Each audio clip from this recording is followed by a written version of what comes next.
হবে ছোটবেলা থেকে। আল্লাহ আমাদের সব বাবাদেরকে তাদের সন্তানগুলা যেন এইভাবে ছোটবেলা থেকে গড়ে উঠাইতে পারে, আল্লাহ তৌফিক দান করেন। সূরা নিসার 1 নম্বর আয়াতে আল্লাহ বলেন, ইয়া আইয়ুহান নাসু তাকু রাব্বাকুমুল্লাযী খালাকাকুম মিন নাফসিন ওয়াহিদা, যিনি তোমাদেরকে একজন থেকে বানিয়েছেন, এক নফস থেকে, তথা আদম নবী থেকে। আদম নবী থেকে আল্লাহ কেমনে বানাইলেন আমাদেরকে? আল্লাহ ব্যাখ্যা দিয়ে দিচ্ছেন, ওয়া খালাকা মিনহা যাওজাহা, আদম থেকে আল্লাহ বানাইলেন তার বিবি হাওয়া আলাইহাস সালাতু ওয়াস সালামকে। ওয়া বাসসা মিনহুমা রিজালান কাসীরাও ওয়া নিসাআ, আদম এবং হাওয়া এই দুইজনের মাধ্যমে আল্লাহ পাক রব্বুল আলামিন পৃথিবীতে অসংখ্য অগণিত নারী পুরুষ আল্লাহ ছড়িয়ে দিয়েছেন। তাহলে আল্লাহ সূচনা কিভাবে হলো মানুষের, খুব সুন্দরভাবে বলে দিলেন। আদমকে দিয়ে সূচনা, তার থেকে বানাইলেন তার বিবিকে, তাদের দুইজনের মাধ্যমে বহু নারী পুরুষ সারা পৃথিবীতে আল্লাহ ছড়িয়ে দিয়েছেন। সূরা নাহলের 72 নম্বর আয়াতে আল্লাহ বলেন, ওয়াল্লাহু জাআলা লাকুম মিন আনফুসিকুম আজওয়াজা, আল্লাহ পাক রব্বুল আলামিন তোমাদের থেকেই তোমাদের বিবিদেরকে বানিয়েছেন। ওয়া জাআলা লাকুম মিন আজওয়াজিকুম বানিনা ওয়া হাফাদা, তোমাদের বিবিদের থেকে আল্লাহ বানিয়েছেন তোমাদের সন্তানদেরকে, তোমাদের নাতি নাতনিদেরকে। এইভাবেই তো কত সুন্দর করে আল্লাহ বলে দিলেন, তোমাদের থেকে বিবি, বিবিদের থেকে সন্তান, আর ওই সন্তানের হয়তো বিবি হবে অথবা নিজের মেয়ের স্বামী হবে। তো মেয়ের স্বামী হলে সেক্ষেত্রে আপনার মেয়ের ঘরের নাতি নাতনি হবে, আর ছেলের বিবি হলে ছেলের ঘরের নাতি নাতনি হবে। এইভাবে আল্লাহ পাক রব্বুল আলামিন মানুষের বংশ বিস্তার দুনিয়াতে ঘটিয়েছেন।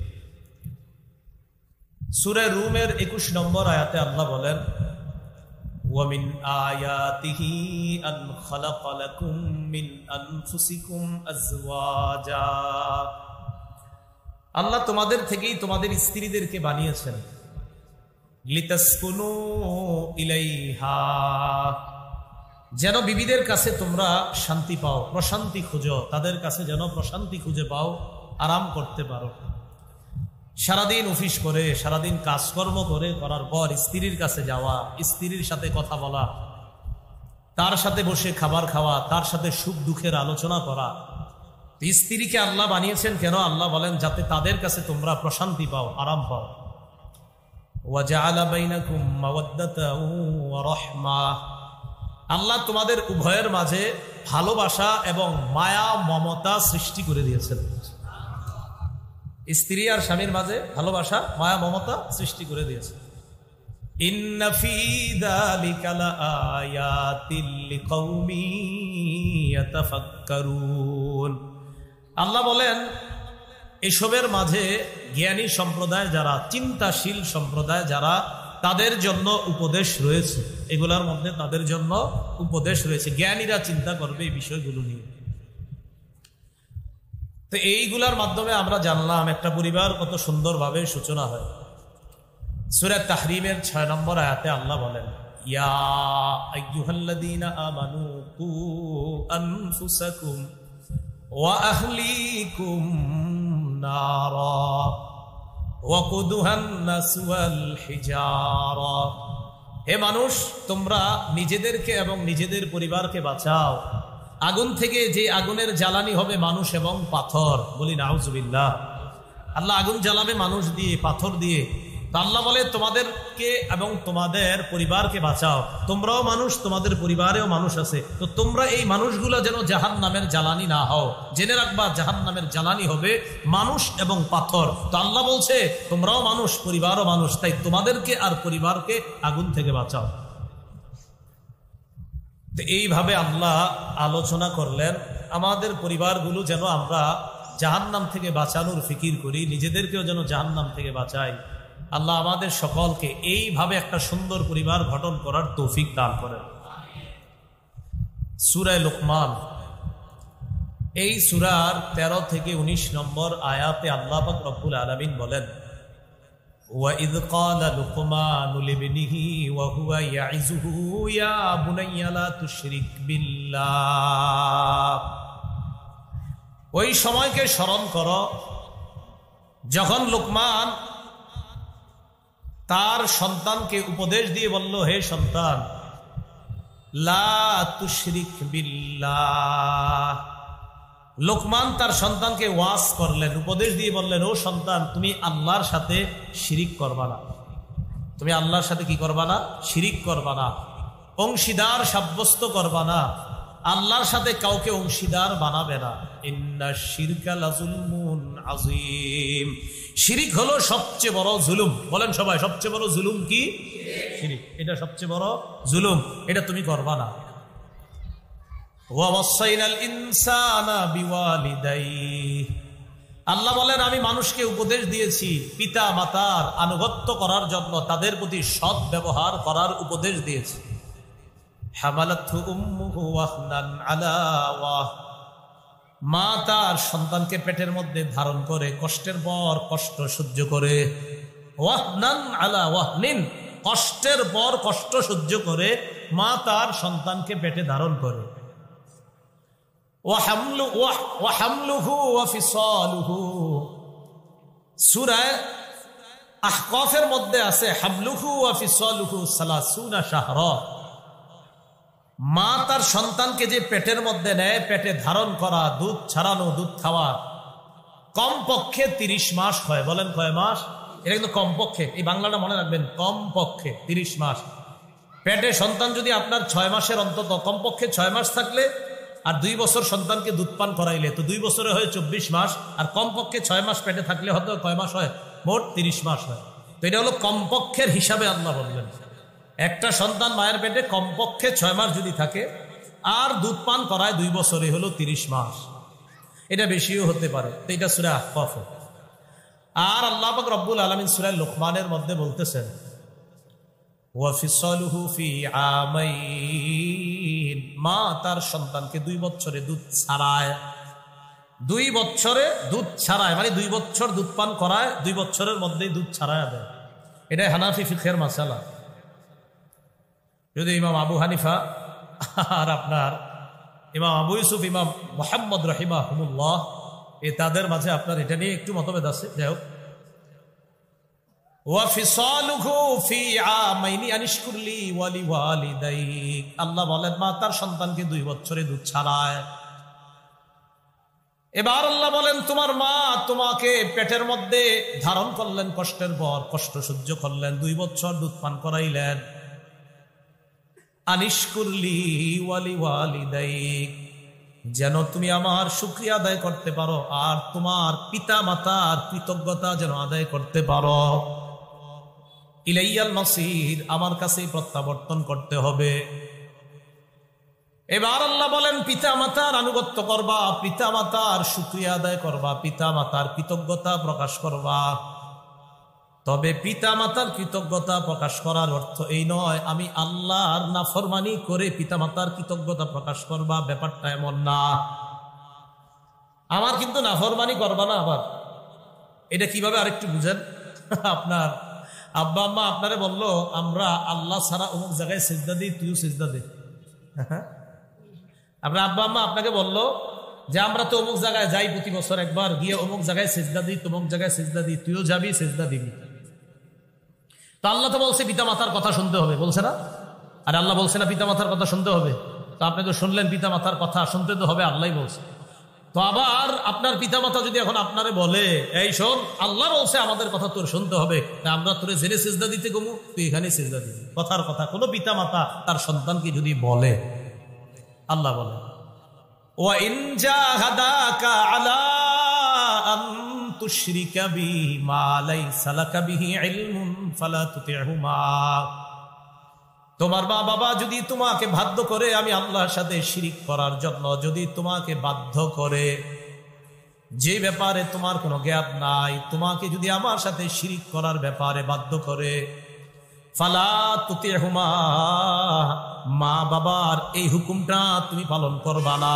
তোমার মা বাবা যদি তোমাকে বলে আমার সাথে শিরিক করার কথা বলে, তাহলে মা বাবার এই আদেশটা ভদ্রতার সাথে প্রত্যাখ্যান করবা। কিসের সাথে?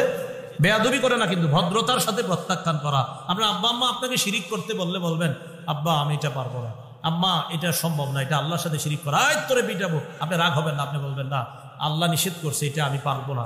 আল্লাহ বলছে আপনাদের দুইজনের আনুগত্য করতে, আবার আল্লাহ বলছে শিরিকের কথা বললে আপনাদের দুইজনের কথা শোনা যাবে না, তাই ভদ্রতার সাথে আমি আপনাদের এই কথাটা মানতে পারবো না।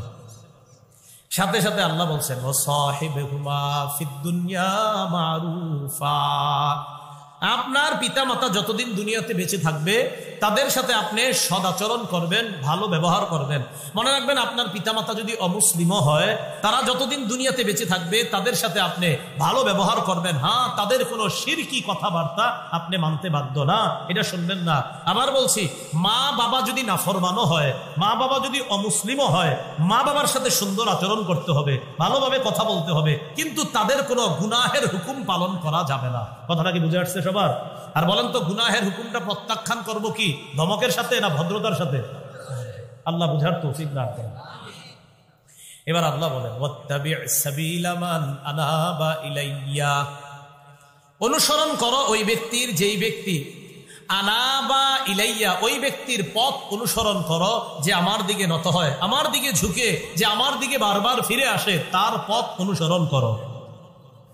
সুম্মা ইলাইয়া মারজিউকুম ফাউনাব্বিউকুম বিমা কুনতুম তা'মালুন, এরপর আল্লাহ বলেন তোমাদের প্রত্যাবর্তন হবে আমার কাছে, আমি তোমাদেরকে অবগত করব ওই বিষয়ে যে আমল তোমরা করো। আমার কাছে তোমরা একদিন আসবে, আমি আল্লাহ তোমাদেরকে সব বিষয়ে অবগত করে দিব, তোমরা এই করেছিলা, এই বিষয়গুলো তোমাদেরকে জানিয়ে দেওয়া হবে। আল্লাহ পাক রব্বুল আলামিন এবার কত সুন্দর করে বলেন, দেখেন লোকমান হাকিম তার সন্তানকে বলতেছে বাবা শোনো, মানে সন্তানকে বলতেছে সন্তান তুমি শোনো, ইয়া বুনাইয়া ইন্নাহা ইন তাকু মিসকালা হাববাতিন মিন খারদাল ফাতাকুন ফি সখরাতিন আও ফিস সামাওয়াতি আও ফিল আরদি ইয়াতি বিহা আল্লাহ, ইয়া বুনাইয়া ইন্নাহা ইন তাকু মিসকালা হাববাতিন মিন খারদাল, অনুপরিমাণ সরিষা পরিমাণ ভালো কাজ যদি হয়, এই কাজটা যদি পাথরের ভূগর্ভের মধ্যে থাকে, ফাতাকুন ফি সখরা, পাথর খণ্ডের মধ্যেও যদি থাকে, আও ফিস সামা, আসমানের মধ্যে যদি থাকে, আও ফিল আর, জমিনের মধ্যে যদি থাকে সরিষা পরিমাণ আমল, ইয়াতি বিহাল্লাহ, আল্লাহ পাক রব্বুল আলামিন ওই পাথরের ভিতর থেকে বা আসমানের ভিতর আর জমিনের ভিতর থেকে ওই সরিষা পরিমাণ আমল আল্লাহ উপস্থিত করবেন। সামান্য সরিষা পরিমাণ, এটা যদি পাথরের মধ্যে থাকে, এটা যদি আসমানে থাকে, এটা যদি জমিনে থাকে, ইয়াতি বিহাল্লাহ, এটাও আল্লাহ উপস্থিত করবে, তোমাকে দেখায় দিবে। ইন্নাল্লাহা লতীফ, নিশ্চয় আল্লাহ সূক্ষ্ম বিষয়ে অবগত, সূক্ষ্ম বিষয় আল্লাহ জানেন, খবীর, সব বিষয়ে আল্লাহ সম্যক অবগত, সব বিষয়ের খবর আল্লাহ রাখেন। এরপর লোকমান হাকিম তার সন্তানকে বলতেছে ওয়ালা তুসাইর খাদ্দাকা লিন্নাস, ওয়ালা তুসাইর খাদ্দাকা লিন্নাস, সন্তান তুমি মানুষের সাথে অহংকারের সাথে আচরণ করবা না, দম্ভ ভরে মানুষের সাথে আচরণ করবা না, অহংকার সুলভ আচরণ করবা না, ওয়ালা তামশি ফিল আরদি মারাহা, অহংকারের সাথে জমিনের মধ্যে চলবা না, ওয়ালা তুসাইর খাদ্দাকা লিন্নাস ওয়ালা তামশি ফিল আরদি মারাহা। আপনাদের অনেকের মনে আসতে পারে মাঝে মাঝে, হুজুর আপনি মাঝে মাঝে অনেক সময় রাগ করে কথা বলেন, আমার সাথে শরীয়ত বহির্ভূত কোনো কথা যদি বলেন তখন আমি আপনার সাথে রাগ করতে বাধ্য। শরীয়ত বহির্ভূত কথা বললে, কথার কথা যদি কোনো আলেম আপনারে শরীয়ত বহির্ভূত কথা বললেন আর ওই আলেম যদি রাগ করে, রাগের রাইট আছে। এজন্য শরীয়ত বহির্ভূত কথা কোনো আলেমের রেফারেন্সও আরেকজনকে বলবেন না, যে ওমকে বড় বলছে আপনাকে, এটা শুধু শরীয়ত বহির্ভূত কথা হয়, আল্লাহর রাস্তে বলবেন না। এই কথাগুলো মনে রাখবেন, কাউকে না, শরীয়ত বহির্ভূত কাজ যে করবে, এটা আমার আব্বা করলো এটা ঠিক না, কি বহির্ভূত কাজ শরীয়ত। আর আমি ব্যক্তিগতভাবে ঝগড়াঝাটি পছন্দ করি না। কোথাও যদি আমি জানি যে আমার এনে কোথাও ঝগড়া হয়, কথার কথা আজকে কয় তারিখ, এই জায়গায় 26 তারিখ, কথার ঘটনা চক্রে পাশের এলাকায় 26 তারিখে মাহফিল দিছে, এই পাশের ঘরেই আমার নাম দোনো জায়গায়, কথার কথা। তো আমি যদি দেখি দোনোজনের ঝগড়া, তো আমি দোনোজনকে ক্যান্সেল করে দিই, না আপনাদের ঝগড়া লাগবেন কেন, আমার ক্যান্সেল, খালাস।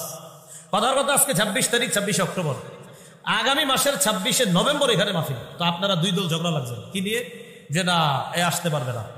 অথবা আজকে আপনার এই হজরতের মাহফিল, যিনি বেচারা 26 অক্টোবর মাহফিলের আয়োজন করছে, কথার কথা 1 বছর আগে আমাদের দাওয়াত দিচ্ছে, মাঝখান দিয়ে আপনারা আবার 26 অক্টোবরে আরেকটা মাহফিল করলেন মাঝখান দিয়ে। বেচারা তো 1 বছর আগে দাওয়াত দিচ্ছে, উনি 1 বছর আগে, তো উনি তো রাইট মাহফিল করার, হঠাৎ আপনি জানাইলেন না আপনি করতে পারবেন না।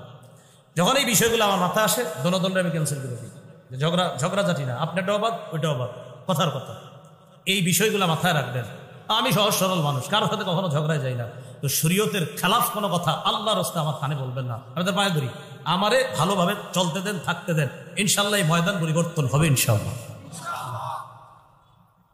আল্লাহ রব্বুল আলামিন বলেন, লোকমান হাকিম তার সন্তানকে বললেন, ওয়ালা তামশি ফিল আরদি মারহা, দম্ভ ভরে তুমি জমিনের মধ্যে চলবা না। ইন্নাল্লাহা লা ইউহিব্বু কুল্লা মুখতালিন ফাখুর, প্রত্যেক দাম্ভিক অহংকারীকে আল্লাহ পছন্দ করেন না, আল্লাহ ভালোবাসেন না। প্রত্যেক দাম্ভিক অহংকারীকে আল্লাহ পছন্দ করেন না, আল্লাহ ভালোবাসেন না। তিরমিজি শরীফের 2492 নম্বর হাদিসের বর্ণনা, قال رسول الله صلى الله عليه وسلم يحشر المتكبرون يوم القيامة أمثال الذر في صور الرجال। কিয়ামতের ময়দানে অহংকারীদেরকে আল্লাহ মানুষের আকৃতিতে পিঁপড়ার মতো উপস্থিত করবে। আবার বলছি, কিয়ামতের ময়দানে অহংকারীদেরকে মানুষের আকৃতিতে পিঁপড়ার মতো উপস্থিত করা হবে। আকৃতি কাদের? মানুষের, কিন্তু দেখতে কার মতো মনে হবে? পিঁপড়া। কিয়ামতের ময়দানে অহংকারীদেরকে উপস্থিত করা হবে মানুষের আকৃতিতে, বাকি দেখতে মনে হবে পিঁপড়ার মতো। যদি বলেন হুজুর এটা দেখতে কেমন হবে, আল্লাহ জানে কেমন হবে, হুজুর এটা কি সম্ভব? আল্লাহর পক্ষে সবই সম্ভব। মানে অহংকারীদেরকে উপস্থিত করা হবে কিয়ামতের ময়দানে মানুষের আকৃতিতে পিঁপড়ার মতো, মানুষের আকৃতিতে পিঁপড়ার মতো তাদেরকে।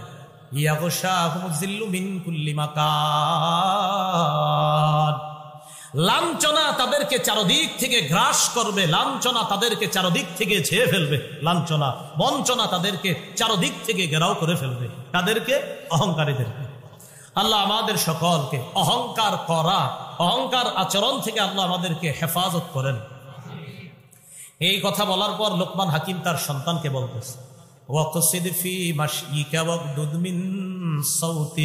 তুমি যখন চলবা মধ্যম পন্থা অবলম্বন করে চলবা, তুমি যখন রাস্তায় চলবা মধ্যম পন্থা অবলম্বন করে চলবা। এটা আমরা সবসময় খেয়াল রাখবো। এমনকি মসজিদে যাওয়ার সময়, মসজিদে যাওয়ার সময় অনেক সময় আমরা বৃষ্টির মধ্যে কাদা দিয়ে জুতাগুলা বৃষ্টির মধ্যে পাড়ায় দৌড় দিয়ে গিয়ে জামাত ধরি, আরেক মুসল্লিদের জুতাগুলা নষ্ট করি, হয় না?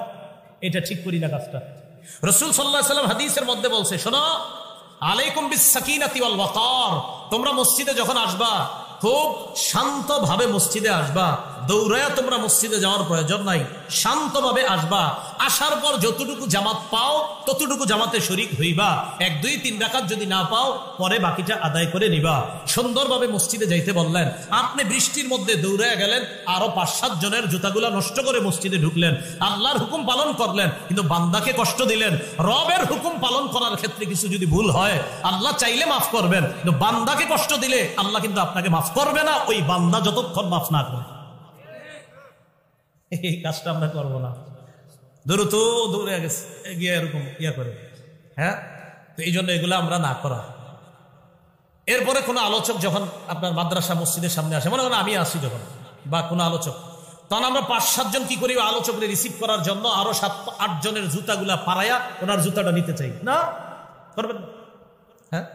যেন সচরাচর আমি আমার জুতা কাউরে এতটা সহজে ধরতে দিই না, কারণ উনি আরো 14 জনের জুতা পাড়া দিয়ে এসে আমারটা ধরতে চায়। কেন আপনি আরেকজনের কষ্ট দিবেন? কেন আরেকজনের জুতাগুলা এরকম নষ্ট করবেন না আপনি? আরেকজন ওই ভাইয়ের জুতা, উনি চামড়ার জুতা হোক, কম দামি হোক, বেশি দামি, আপনি তার জুতা নষ্ট করার, তার জুতায় কাদা লাগানোর, বালু লাগানোর অধিকার ইচ্ছাকৃতভাবে আপনি রাখেন না।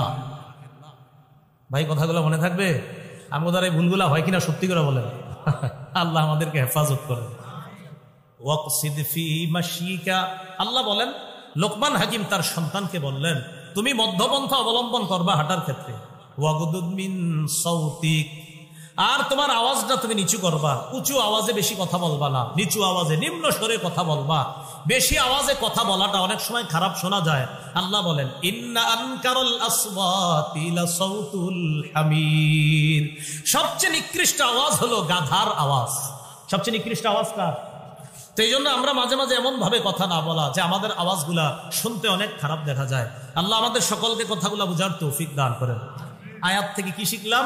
বাবা তার সন্তানকে শরীয়ত শিখাইতে হবে, বাবা তার সন্তানকে ইসলাম শিক্ষা দিতে হবে ছোটবেলা থেকে। আল্লাহ আমাদের সব বাবাদেরকে তাদের সন্তানগুলা যেন এইভাবে ছোটবেলা থেকে গড়ে উঠাইতে পারে, আল্লাহ তৌফিক দান করেন। এবার দেখেন সূরা বাকারার 131, 132 নম্বর আয়াত। আগে আমরা সবাই দিল থেকে বলি, আমাদের ধর্মের নাম কি?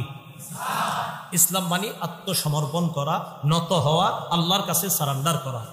আমরা সবাই ইসলাম পালন করি, আল্লাহর কাছে নত হই। আজকে থেকে আমরা এই ইসলামের দাওয়াতটা আমার সন্তানকেও দিব, বলেন ইনশাআল্লাহ। দেখেন কি বলে আল্লাহ, ইয ক্বালা লাহু রাব্বুহু আসলিম। ইব্রাহিম নবীর তার রব বললেন, আসলিম, আপনি আত্মসমর্পণ করেন। ক্বালা আসলামতু লিরাব্বিল আলামিন। ইব্রাহিম নবী জবাব দিলেন, আমি আমার রব, বিশ্বজগতের রবের সামনে আত্মসমর্পণ করলাম। আল্লাহ বললেন আসলিম, আত্মসমর্পণ করেন। ইব্রাহিম নবী কয় আসলামতু, আমি আত্মসমর্পণ করলাম লিরাব্বিল আলামিন, বিশ্বজগতের রবের সামনে। এখন আমরা আপনাদের কাছে জানতে চাই, এখানে আমরা যারা বাবা আছি অথবা ইনশাআল্লাহ ভবিষ্যতে বাবা হব, আমরা ইসলাম বা আত্মসমর্পণ করি একমাত্র কার কাছে? তাহলে বাবার কাজটা পেয়ে গেলাম। এবার বাবার আরেকটা কাজ, সূরা বাকারা 132 নম্বর আয়াতে আল্লাহ বলেন, ওয়াওয়াসসা বিহা ইব্রাহিমু বানিহি ওয়া ইয়াকুব ইয়া বানিয়া ইন্নাল্লাহা আসতাফা লাকুমুদ-দীন ফালা তামুতুন্না ইল্লা ওয়া আনতুম মুসলিমুন। স্মরণ করো এই সময়কে যখন ইব্রাহিম নবী এবং ইয়াকুব নবী তার সন্তানদেরকে এই ইসলামের ওসিয়ত করেছেন, আর সন্তানদেরকে বলেছেন, ও সন্তানরা, মুসলমান না হয়ে মৃত্যুবরণ করবা না, মরবা যখন ইসলাম নিয়ে মরবা, ইসলাম ছাড়া কেউ মরবা না। তাহলে বাবারা পালন করবে ইসলাম, সন্তানকেও বলতে হবে তুমি ইসলাম ছাড়া যেন কবরে না যাও। এটা বাবা ইব্রাহিম নবী আর সন্তানদের মাধ্যমে আল্লাহ আমাদেরকে শিখাইয়া দিচ্ছেন যে ইব্রাহিম নবী ইসলাম পালন করছেন, সন্তানদেরকেও ইসলামের ওসিয়ত করেছেন। তো আমরা যারা বাবা, আমরা নিজেরা ইসলাম পালন করব, সন্তানকে ইসলাম পালনের ওসিয়ত করব ইনশাআল্লাহ। তো এবার সন্তানটা তো বড় হওয়ার পরে না এগুলা করব, সন্তান যখন জন্ম নিবে তখন থেকে তার কিছু অধিকার আমরা রক্ষা করার চেষ্টা করব। সন্তানটা যেদিন জন্ম নিবে এদিন একটা সুন্দর করে ছবি তুলবেন, তোলার পর এটা ফেসবুকে দিয়ে দিবেন, দিয়ে বলবেন আজকে প্রথম বাবা হওয়ার অনুভূতি প্রকাশ করতে পারছি না, সর্বপ্রথম বাবা হওয়ার অনুভূতি আজকে আমি ভিতরে ভিতরে উপভোগ করছি, যেটা কাউকে বোঝানো সম্ভব না। নো ক্যাপশন উপরে লেখা দিয়ে দিলেন ফেসবুকে, এটা হলো প্রথম কাজ। আরেকজন লিখবেন চাচা হওয়ার স্বাদ অনুভব করলাম, এটা প্রথম কাজ না। কি কোন এটাই তো হচ্ছে প্রথম কাজ। এই বেচারা এখনো দুনিয়াতে আসে নাই, ফেসবুকে এসে বলছে। কেন এগুলা করেন বলেন? ওর উপরে মানুষের নজর লাগবে। এই বাচ্চাটা এখনো দুনিয়াতে এসে সারে নাই, কতগুলা কাজ বাকি আছে, এর আগে আপনি ওরে দিয়ে দিলেন ফেসবুকে। এরপরে বিপদে পড়ার পর দোয়া চায়, খালি কি কয় দোয়া চায়, ফেসবুকে দোয়া চায়। বাচ্চাটা দেওয়া দরকার নেই, এমনি দোয়া চায়, বাচ্চা না দিয়ে দোয়া চায় যে আমি বাবা হয়েছি, চাচা হয়েছি, দোয়া করবো। বাচ্চার ছবিটা দেওয়া দরকার নেই, কারণ কে আছে তার নজর খারাপ আপনি তো জানেন না। ও যদি বদনজর লাগায় দেয়, আল্লাহ আমাদেরকে বুঝার তৌফিক দান করুন। দোয়া চাই, শুধু দোয়া চাইতে পারেন, কিন্তু ছবিটা দিয়েন না। আবু দাউদ শরীফের 5105 নম্বর হাদিস। এই হাদিসের বর্ণনাকারী উবাইদুল্লাহ ইবনে আবি রাফে। এই উবাইদুল্লাহ ইবনে আবি রাফে তার বাবা আবু রাফে থেকে বর্ণনা করেন, রাআইতু রাসূলুল্লাহ সাল্লাল্লাহু আলাইহি ওয়াসাল্লাম আযানা ফি উদুনিল হাসান ইবনে আলী ইবনে আবি তালিব রাদিয়াল্লাহু তাআলা আনহুমা হিনা ওয়ালাদাতহু ফাতিমাতু আলাইহাস সালাতু ওয়াস সালাম। আমি রাসূল সাল্লাল্লাহু আলাইহি সাল্লামকে দেখেছি, ফাতেমা রাদিয়াল্লাহু তাআলা আনহা যেদিন তার সন্তান হাসানকে প্রসব করেছেন, আমি নবীকে দেখেছি। নবী সেদিন ফাতেমার সন্তান হাসানের কানে আল্লাহর নবীকে দেখছি। আজানের মুয়াজ্জিন সাহেবরা নামাজের যে আজানটা দেয়, অবিকল নবীরে ওই আজানটা হাসানের কানে আমি দিতে দেখছি। তাহলে নামাজের আজানটা আমি দেখছি নবীরে, নবী হযরত হাসানের কানের মধ্যে দেয়। তাহলে আমরা পেয়ে গেলাম একদম ছোট হলে যখন আসবে দুনিয়াতে প্রথম কাজ কি করা? আজান দেওয়া। এটা হলো 1 নম্বর কাজ। 2 নম্বর কাজ তাহনিক করানো। বলেন সবাই কি করানো? তাহনিক। তাহনিক কি জিনিস? সহিহ বুখারীর বর্ণনা 5467 নম্বর হাদিস। আন আবি মুসা রাদিয়াল্লাহু তাআলা আনহু قال ولد لي غلام فاتيت به النبي صلى الله عليه وسلم আমার একটা সন্তান হয়েছে, এই সন্তানটাকে আমি নবীর কাছে নিয়ে আসলাম। আনার পর ফাহান্নাকাহু বিতামরা, রাসূল সাল্লাল্লাহু আলাইহি সাল্লাম একটা খেজুর চাবাইলেন। চাবানোর পর ওই চাবানো খেজুরের অংশটা সন্তানের মুখে দিয়ে দিলেন। যদি অনেকগুলো হাদিস মিলাইলে এইভাবে হয়, একটু থুতু ভিতরে দেওয়া আর খেজুর চাবায়া খেজুরের চাবানো একটু অংশ ভিতরের দেখেন যে তালু, উপরের তালু এইখানে লাগায় দেওয়া, উপরে তালুটার মধ্যে একটু লাগায় দেওয়া, এটার নাম তাহনিক। বলেন কি নাম? তো যাদের সন্তান হবে, যদি কোনো ভালো আলেমের সাথে পরিচয় থাকে বা ইমাম সাহেবের সাথে আপনার ভালো সম্পর্ক, যদি হুজুরের কোনো কাজ না থাকে, সেক্ষেত্রে একটা হতে পারে, আপনি যদি পাশেই থাকে হুজুরের মসজিদের আশেপাশে, আপনি বলতে পারেন হুজুর আমার সন্তানটা তাহনিক করাবো, আনতে পারতেছি না। আপনার সুযোগ যদি হয় চলেন, আর হুজুর যদি সুযোগ না হয় আপনি চেষ্টা করবেন বাচ্চাটাকে হুজুরের কাছে নিয়ে আসতে, কারণ রসুলের কাছে বাচ্চা নিয়ে আসছে, রসুলের কাছে বাচ্চা নিয়ে আসছে। তা আবু মুসা বলেন, আতাইতু বিহিন নবিয়্যা সাল্লাল্লাহু আলাইহি ওয়াসাল্লাম, আল্লাহ নবীর কাছে আমি সন্তানটাকে নিয়ে আসছি। তাহলে এখানে বোঝা যায় সন্তান নিয়ে আসা, তো আল্লাহর ওলির কাছে নিয়ে আসবেন, ইমাম সাহেবের কাছে নিয়ে আসার চেষ্টা করবেন। এই যুগে কেন বললাম, হসপিটাল থেকে তো আনাটা মুশকিল এখন, এই জন্য আর কি বললাম। তো আনার পর কি করবে, রাসূল সাল্লাল্লাহু আলাইহি সাল্লাম হান্নাকাহু বিতামরা, একটা খেজুর চাবায়া তার মুখে দিয়ে দিলেন। দেওয়ার পর ওয়া দাআলাহু বিল বারাকা, তার জন্য কল্যাণের দোয়া করলেন। ওয়া দাফাআহু ইলাইয়া, এরপর তাকে আমার কাছে দিয়ে দিলেন। ওয়া কানা আকবারা ওয়ালাদি আবি মুসা, এই ছেলেটা ছিল আবু মুসা রাদিয়াল্লাহু তাআলা আনহুর সবচেয়ে বড় সন্তান, যে সন্তানকে আল্লাহ রাসূল তাহনিক করছেন। সুবহানাল্লাহ। আর আপনাদের কারো সন্তানকে যদি নবীজি স্বপ্নে আইসা করায় দেয়, কথার কথা বললাম আর কি, এরকম হইলে তো আরো সুন্দর। নবী স্বপ্নেও যদি থুতু দিয়ে দেয় তাও কাজ হয়ে গেছে। সুবহানাল্লাহ। স্বপ্নেও যদি দেয় লাগাই দিলাম, কাজ হয়ে গেছে। হ্যাঁ, 100% নিঃসন্দেহ। এক নাম্বার। তাহলে 2 নাম্বার গেল তাহনিক করানো। 3 নাম্বার সন্তানের জন্য বরকতের দোয়া করা। ওই যে যেটা বলছেন, বরকতের দোয়া করা। আমরা যারা নবজাতককে দেখতে যাব সবাই তার জন্য বরকতের দোয়া করব, অথবা আমরা ওই নবজাতকের জন্য অন্যের কাছে বরকতের দোয়া চাবো। আবু দাউদ শরীফের 5106 নম্বর হাদিসের বর্ণনা, আন আয়েশা সিদ্দিকাহ রাদিয়াল্লাহু তাআলা আনহা قالت কানা রাসূলুল্লাহ সাল্লাল্লাহু আলাইহি ওয়াসাল্লাম ইউতা বিসসিবিয়ান, আল্লাহ নবীর কাছে শিশুদেরকে আনা হতো। আনার পর ওয়া কানা ইয়াদউ লাহুম বিল বারাকা, আল্লাহ নবী প্রত্যেকটা নবজাতক শিশুর জন্য বরকতের দোয়া করতেন। কিসের দোয়া করতেন? আমার সাথে একটা আরবি প্রথমে শিখেন, আরবিটা মনে না রাখতে পারলে বাংলা বললে হবে। প্রথমে একটু শুধু বলেন আল্লাহুম্মা বারিক লাহু, বলেন একটু যদি পারেন বলবেন, আর একটু যদি পারেন বলেন বারাকাল্লাহু ফীহি, একটু কইতে পারবেন না, অথবা বাংলায় বলে দিলেন আল্লাহ তাকে বরকতময় বানাক, আল্লাহ তার মাঝে বরকত দান করেন। আর সুন্নাহের মধ্যে একটা আছে, সালফে সালিহিনরা যখন ছোট্ট বাচ্চা দেখতেন তখন তারা পড়তেন, পড়েন আমার সাথে, জাআলাহুল্লাহু মুবারাকান আলাইকা ওয়া আলা উম্মতি মুহাম্মাদিন সাল্লাল্লাহু আলাইহি ওয়াসাল্লাম। এটা যদি পারেন সুন্দর হয় আর কি। এটার অর্থ হলো আল্লাহ এই সন্তানটাকে তোমার জন্য আর গোটা জগতের উম্মতে মুহাম্মদীর জন্য বরকতের কারণ বানায় দেন। তাহলে জাআলাহুল্লাহু মুবারাকান আলাইকা ওয়া আলা উম্মতি মুহাম্মাদিন সাল্লাল্লাহু আলাইহি ওয়াসাল্লাম। এই গেল 3 নাম্বার। 4 নাম্বার, শিশু সন্তানের কান্নাকে গুরুত্ব দেওয়া। বলেন কি বলছি? তার কান্নাকে গুরুত্ব দেওয়া। কান্না, শিশু যখন কখনো কান্না করে ওর কান্নাকে গুরুত্ব দেওয়া উচিত। কথার কথা, আপনি নামাজের মধ্যে দাঁড়াইছেন, বাচ্চা কান্না করে উঠছে, তো আপনি 3 আয়াত নিয়ত করছিলেন লম্বা কেরাত নিবেন, 3 আয়াত পরিমাণ করে ফেলছেন, বাস লম্বা কেরাতটা আর দরকার নাই, এরপরে আপনি রুকুতে চলে যান, সিজদা দেন। আগে হাদিস শোনেন, হাদিস শুনলে বিষয়টা সুন্দরভাবে ক্লিয়ার হবে। সহিহ বুখারীর 868 নম্বর হাদিস। এই হাদিসের বর্ণনাকারী আব্দুল্লাহ ইবনে উকবাহ, তিনি বর্ণনা করেন যে রাসূলুল্লাহ সাল্লাল্লাহু আলাইহি ওয়াসাল্লাম বলেন, ইন্নী লাকুমু ইলাস সালাহ, আমি নামাজের মধ্যে দাঁড়াই, ওয়া আনা উরিদু আন উতাওবিলা ফিহা, নামাজের মধ্যে দাঁড়াইলে মাঝে মাঝে আমার মন চায় নামাজটা লম্বা করি, কেরাত লম্বা করি, আমার মন চায় নামাজে দাঁড়ায়া কেরাতটা লম্বা করি, আমার মন চায়।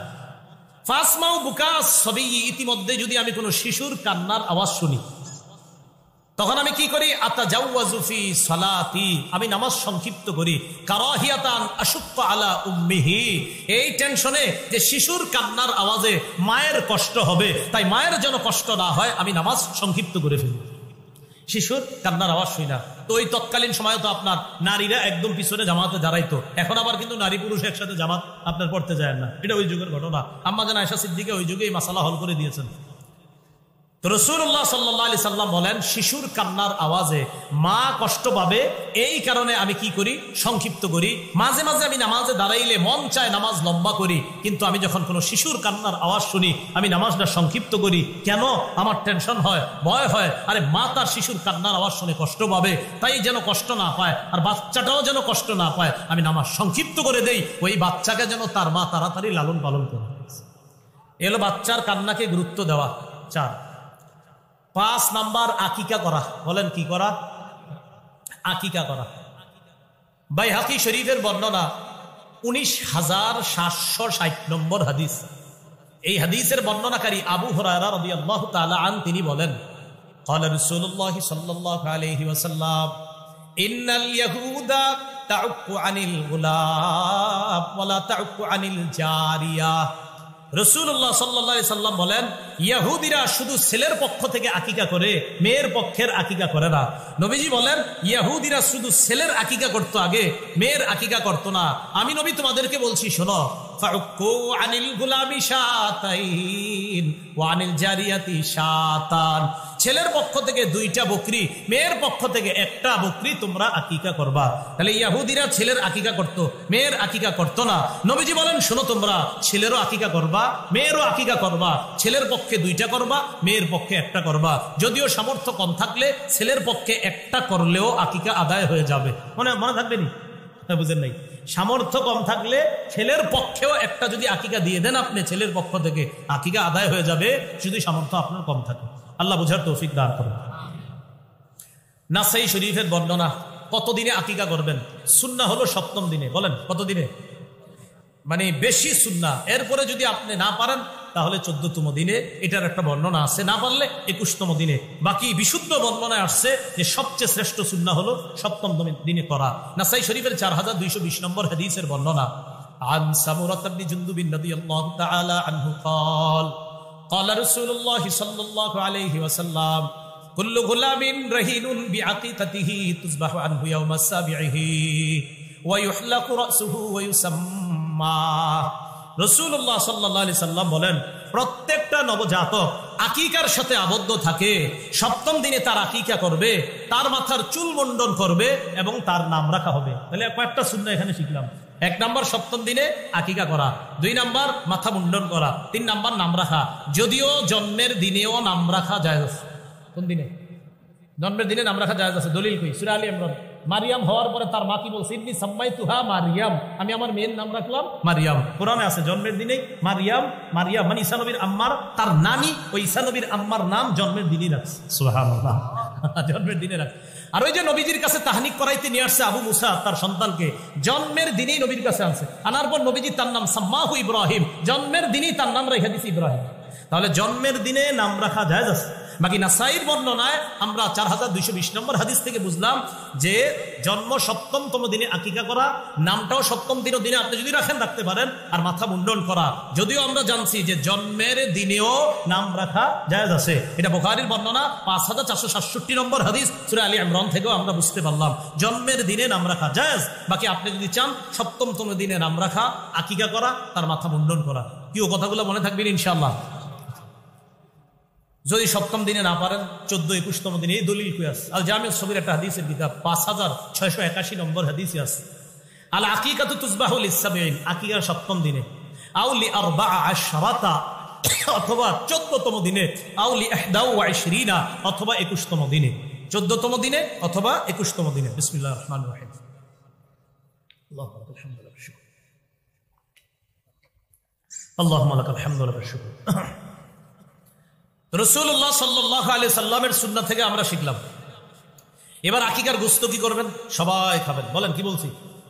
এমনকি যার আকিকা ওটাও যদি পারেন ফ্রিজে রেখে দিবেন, বড় হইলে দিবেন, হাসে। আর যদি আপনারা না খান আমার জন্য পাঠাই দিবেন। কি করা? খাইতেছেন না, এটা কয় হুজুর এটা কেমন? তো আমরা না খেলে আমাদের দিয়ে দিবেন, আর কি করা? খাবেন সবাই, বাপেও খাবেন, মায়াও খাবেন, নানি খাবেন, দাদিও খাবেন। বাচ্চার জন্য ফ্রিজে রেখে দিবেন, বড় হইলে ওরেও খাওয়াই দিবেন। এরপরও যদি বলেন না, তো আমরা দিয়ে দিবেন। কি করা? খাবেন, এটা ভালো, এটা খাবেন। এটা কেন খাবেন না আপনি? তাহলে আকিকার গোশত খাবে না। এখন একটা বিষয় গুরুত্বপূর্ণ, সপ্তম দিনে যে চুল মুন্ডন করবেন মাপবেন, পাল্লার মধ্যে মাপবেন। দুইটা ব্রিজ রাখলে না ধ্যান যাইতো, এটা একটা পাল্লা, এটা একটা পাল্লা, এক পাল্লায় সপ্তম দিনের চুলগুলা রাখবেন। এটা স্বর্ণকারের দোকানে নিয়ে যাবেন, এই যে ছোট্ট পাল্লাগুলো, এক পাল্লায় চুলগুলা রাখবেন, আরেক পাল্লায় রূপা রাখবেন। এক পাল্লায় চুল, আরেক পাল্লায় রূপা। এই চুলের সমপরিমাণ রূপা সৎকা করে দিবেন, অথবা ওই রূপার সমপরিমাণ টাকা আপনি সৎকা করে দিবেন। দলিল তিরমিজি শরীফের 1519 নম্বর হাদিস, আলী রাদিয়াল্লাহু তাআলা আনহুর বর্ণনা। রাসূলুল্লাহ সাল্লাল্লাহু আলাইহি সাল্লাম হযরত ফাতেমা রাদিয়াল্লাহু তাআলা আনহাকে বলছে, ফাতেমা ইহলিকি রাসা, হাসানের মাথাটা মুন্ডন করবা, ওয়া তাসাদদাকি বিজিনাতি শারিহি ফিদ্দাতান, হাসানের চুল পরিমাণ রূপা আল্লাহর রাস্তায় সৎকা করে দিবেন। হযরত আলী বলেন, ফাওয়াজানতুহু, হাসানের চুলটা আমি মাপলাম, ফাকানা ওয়াজনুহু দিরহামান আও বাদু দিরহামিন, হাসানের চুল ওজন করার পর দেখি 1 দিরহাম রূপা পরিমাণ চুল হয়েছে, অথবা 1 দিরহামের কাছাকাছি। তো বলেন 1 দিরহাম পরিমাণ রূপা, বেশি তো দাম না, সর্বোচ্চ আপনার 800-1000, হুজুর কত হবে এখন, রূপার দাম বাড়ছেনি, তাহলে সর্বোচ্চ 1500-এর বা বেশি হবে না আপনার। এই কাজটা করেন আপনারা, সপ্তম দিনে বাচ্চার চুলটা রেখে দিবেন, এটা স্বর্ণকারের দোকানে গিয়ে মাপবেন, এক পাল্লায় রূপা, আরেক পাল্লায় চুল, ওই চুল পরিমাণ সমপরিমাণ রূপা সৎকা করবেন। যদি বলেন না হুজুর রূপাটা দিব না, তো রূপার সমপরিমাণ টাকা আপনি সৎকা করে দিবেন। এখন সপ্তম দিনে যে চুল মুন্ডন করবেন, অনেকে কি করে, অর্ধেক মুন্ডন করে আর অর্ধেক করে না। বলেন আমার সাথে, এটাকে কাজা বলা হয়, বলেন কাজা, বলেন সবাই কাজা। কাজা, কাজা নিষেধ। তিরমিজি শরীফের 3637, মানে কত হয়, 3637 নম্বর হাদিস। এই হাদিস, এটা তিরমিজি না, এটা হলো ইবনে মাজাহ, 3637 নম্বর হাদিস, ইবনে মাজাহ। এই হাদিসের বর্ণনাকারী আব্দুল্লাহ ইবনে ওমর রাদিয়াল্লাহু তাআলা আনহুমা, তিনি বলেন, নাহা রাসূলুল্লাহ সাল্লাল্লাহু আলাইহি সাল্লাম আনিল কাজা, নবীজি কাজা করতে নিষেধ করেছেন। সবাই আমার সাথে বলেন, কি করা নিষেধ? কাজা। এবার বর্ণনাকারী আব্দুল্লাহ ইবনে ওমরকে ছাত্র জিজ্ঞাসা করলেন, হুজুর মাল কাজা, কাজা কি জিনিস? এবার নবীজি কি বলে দেখেন, এবার আপনি কথা শোনার পরে সত্যি করে বলবেন, এটা কি শুধু বাচ্চারা না এখন বড়রাও করে? আগে শোনেন। নবীজির সাহাবী আব্দুল্লাহ ইবনে ওমর বললেন, কাজা হলো আইয়ুহলাকা মিন রাসিস সাবিয়্যি মাকান, বাচ্চার মাথার কিছু অংশ মুন্ডন করা, ওয়া ইউতরাকা মাকান, আর কিছু অংশ ছেড়ে রাখা, যেটা বর্তমানের অনেক ফুটবলাররা করে, আর তাদেরকে অনুসরণ করে আমাদের দেশের 22 বছরের শিশুরাও করে। 22 বছর বুঝেন নাই? কাজা, কাজা নবী কইছে শিশুর সাথে। এখন কি আর শিশু করে কইবেন তো বড়দের কি করতে হবে? কারণ হেরা অমুকের সাথে মিলে মিলে চুল এরকম করে।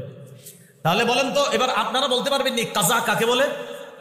কিছু অংশ মুন্ডন করা, কিছু অংশ মুন্ডন না করা, বলেন এটাকে কি বলা হয়? কাজা। রাসূল সাল্লাল্লাহু আলাইহি সাল্লাম কাজা করতে নিষেধ করেছেন। ছাত্র জিজ্ঞাসা করলেন, কাজা কাকে বলে? তিনি জবাব দিলেন, আইয়ুহরাকা মিন রাসিস সাবিয়্যি মাকান, শিশুর মাথার কিছু অংশ মুন্ডন করা, ওয়া ইউতরাকা মাকান, কিছু অংশ ছেড়ে দেওয়া। বলেন তো এটাকে কি বলা হয়? এখন কাজা কি আমাদের শিশুদের হয় না বড়দেরও হয়? ওনারা অমুক ফুটবলারের সাথে মিলাইয়া কাজা করে, কিরম দেখা যায় এরকম করে। এবার আমরা আবু দাউদ শরীফের হাদিস শুনি, 4195 নম্বর হাদিস। এই হাদিসের বর্ণনাকারী আব্দুল্লাহ ইবনে ওমর রাদিয়াল্লাহু তাআলা আনহুমা।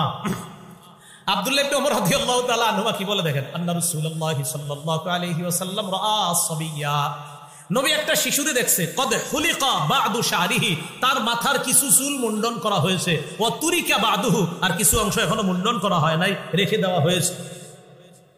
রাসূলুল্লাহ সাল্লাল্লাহু আলাইহি ওয়াসাল্লাম তার পরিবারকে বললেন, এই শোনো, এগুলো কি করছো, কিরকম দেখা যায়? কিছু অংশ মুন্ডন, কিছু অংশ ছেড়ে দিছো। ইহলিকুহু কুল্লাহ, মুন্ডন করলে পুরাটা মুন্ডন করো। আবিতরুকুহু কুল্লাহ, মুন্ডন না করলে পুরা চুলটা মাথায় রেখে দাও। মুন্ডন করলে পুরাটা মুন্ডন করো, মুন্ডন যদি না করো পুরা চুল মাথার মধ্যে রেখে দাও। ওলামা হযরতরা বলবেন না, অন্যরা বলেন তো কিছু অংশ রাখা, কিছু অংশ ফালায়া দেওয়া, এটারে জানি কি কয়? মাশাআল্লাহ, কাজা বলা। তো রাসূল দেখলেন এক শিশুর এরকম করা হয়েছে, নবীজি বললেন পরিবারকে, এটা করবা না, হয়তো পুরা মাথা চেঁচে দাও, পুরা মাথা হলক করো, পুরা মাথার চুল ফালায়া দাও, অথবা পুরা মাথার চুলগুলা রেখে দাও। রাসূল সাল্লাল্লাহু আলাইহি সাল্লাম নিজ দায়িত্বে শিশুদের পুরা চুল মুন্ডন করেছেন, এটাও হাদিসের মধ্যে আছে। আবু দাউদ শরীফের বর্ণনা 4192 নম্বর হাদিস।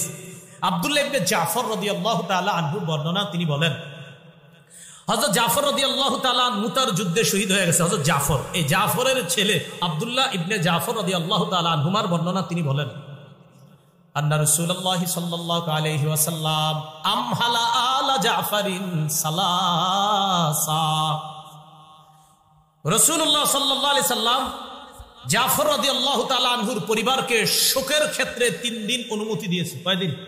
মানে 3 দিন শোক পালন করার অনুমতি দিয়েছে। 3 দিনের মাথায় মানে 3 দিনের দিন নবীজি আসছে।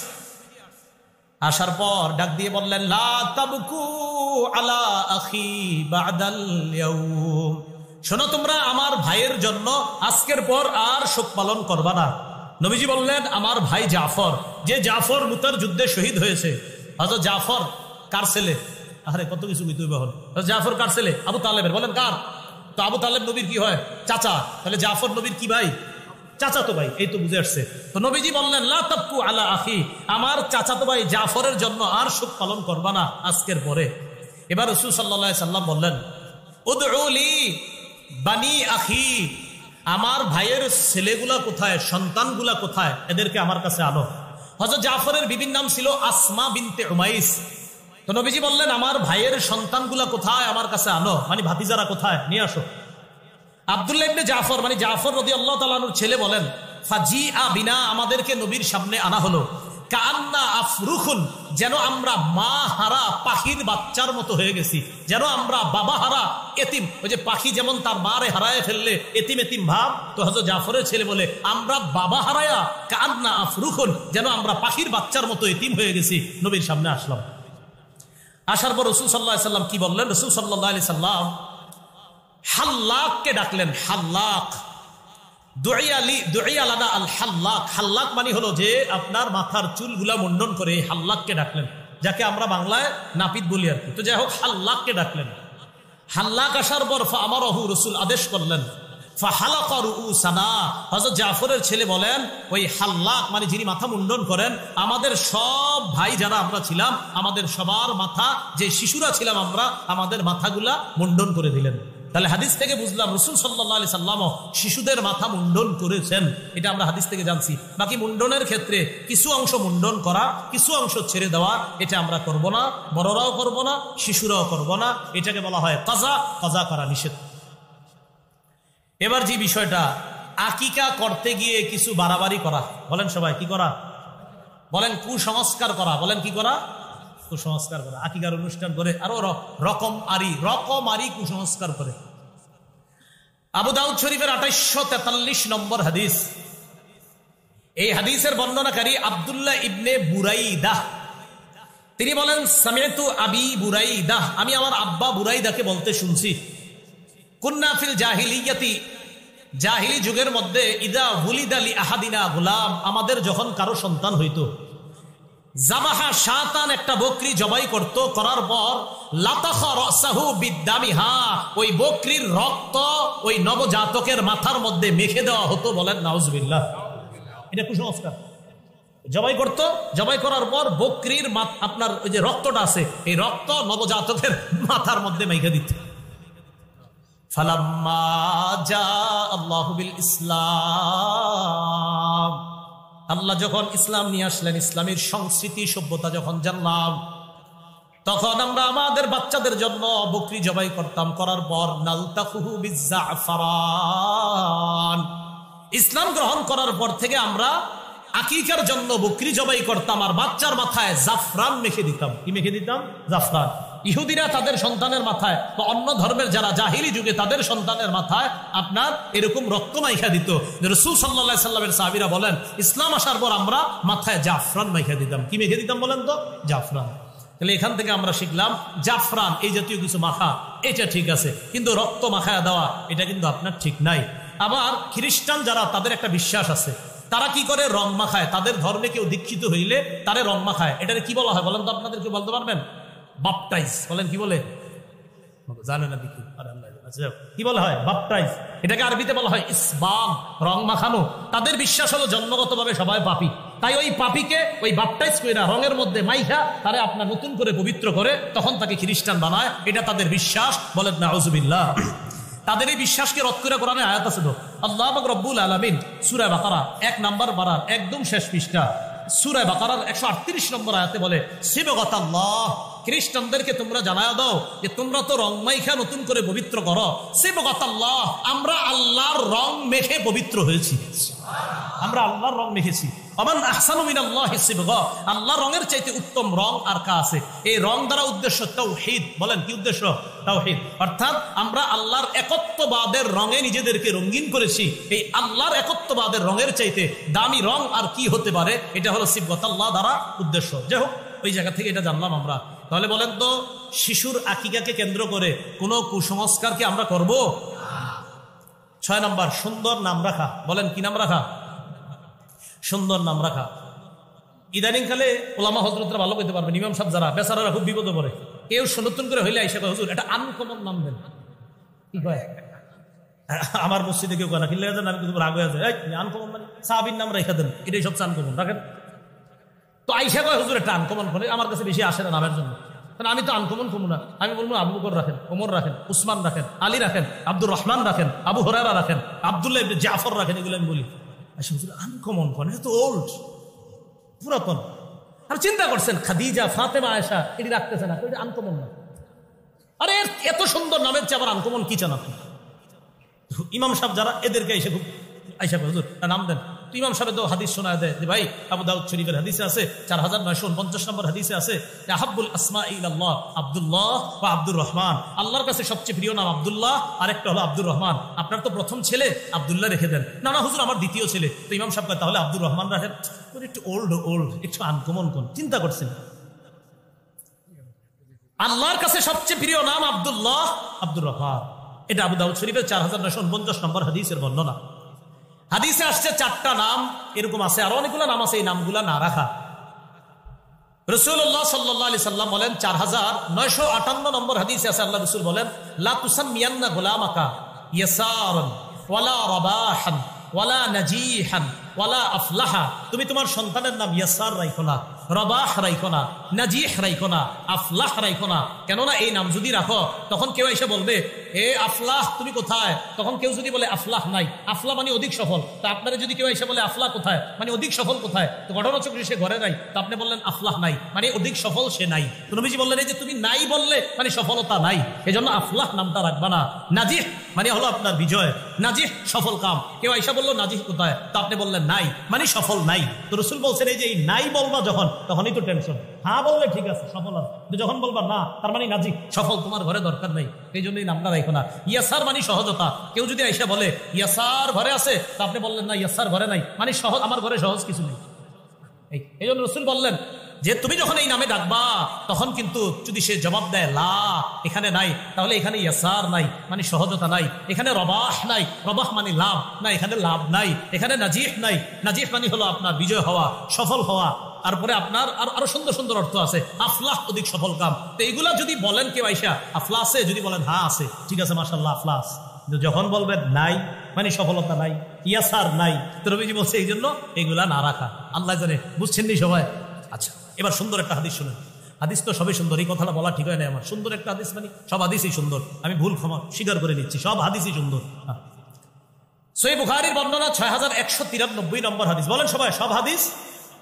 আমি যে বলছি একটা সুন্দর হাদিস না, এটা আমার বলা উচিত হয় না। সব হাদিসই নবীর, সব হাদিসই সুন্দর, জাল ছাড়া। বলেন, যারা জাল লেখে, এটি তো জাল, আবার তো নবীর হাদিস জাল জালি।